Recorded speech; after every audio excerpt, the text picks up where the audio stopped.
নমস্কার বন্ধুরা, সংস্কৃত বিদ্যাচর্চা চ্যানেলে আপনাদের সকলকে স্বাগত জানাই। আজকে সংস্কৃত ব্যাকরণে কিছু অব্যয় শব্দের কথা বলবো। এর আগে অব্যয় নিয়ে আমার আরও 3টি ভিডিও আছে। সেখানে অব্যয়ের সংজ্ঞা, তার প্রকারভেদ, কিছু অব্যয় শব্দ এবং তাদের অর্থ দেওয়া আছে। আপনারা চাইলে সেখান থেকে ভিডিওটি দেখে নিতে পারেন। আজকে আরও কিছু অর্থসহ প্রচলিত অব্যয় শব্দের কথা বলবো। প্রথমেই দেখুন অচিরম।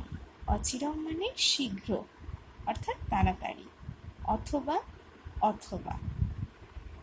অধুনা বা ইদানিং এখন, অন্যেদ্যুহ অন্য দিন, অলম নিষেধ বা সামর্থ্য অর্থ ব্যবহার হয়।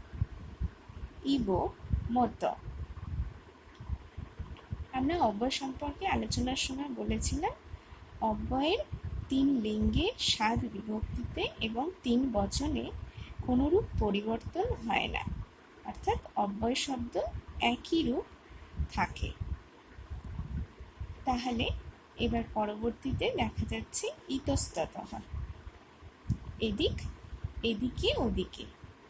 এগুলো যখন বাক্যে ব্যবহার করা হয় এই অব্যয় শব্দগুলো একরূপই থাকে, এর কোনো পরিবর্তন হয় না। তারপর বলা হচ্ছে উভয়তঃ, অর্থাৎ দুই দিকে বা উভয় দিকে, একত্র একসঙ্গে, কদাচিৎ কোনো সময়, কথম কেন বা কি প্রকারে। এই কথম শব্দটা সাধারণত প্রশ্নবোধক বাক্যে ব্যবহার করা হয়। ক্রমশঃ, অর্থাৎ ক্রমে ক্রমে। তু কিন্তু, আমরা যখন অনুবাদ করব তখন সেখানে দেখতে পারবো এই তু শব্দের প্রয়োগ। তু শব্দের অর্থ হলো কিন্তু বা পরন্তু ইত্যাদি। তদানীম তখন বা সেই সময়, এরকম বোঝায়। নিচৈহি নিচ বা নিচু ভাবে।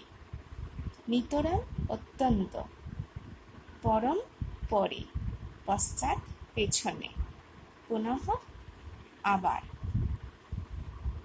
পুরতঃ সামনে, প্রায়ঃ বা প্রায়েণ, অর্থাৎ প্রায়শঃ, ভূয়ঃ পুনরায়, মিথ্যা অসত্য, সম্প্রতি এখনই, সহ বা সাকম বা সার্ধম। এই 3টিরই একটাই অর্থ সহিত বা সঙ্গে, কারোর সঙ্গে এই অর্থ বোঝালে এগুলো ব্যবহার করা হয়। সহ, সাকম বা সার্ধম। সায়ম, সায়ম মানে হলো সন্ধ্যা। আজ তাহলে এই পর্যন্ত, আবার অন্যদিন অন্য কোনো বিষয় নিয়ে আলোচনা করব।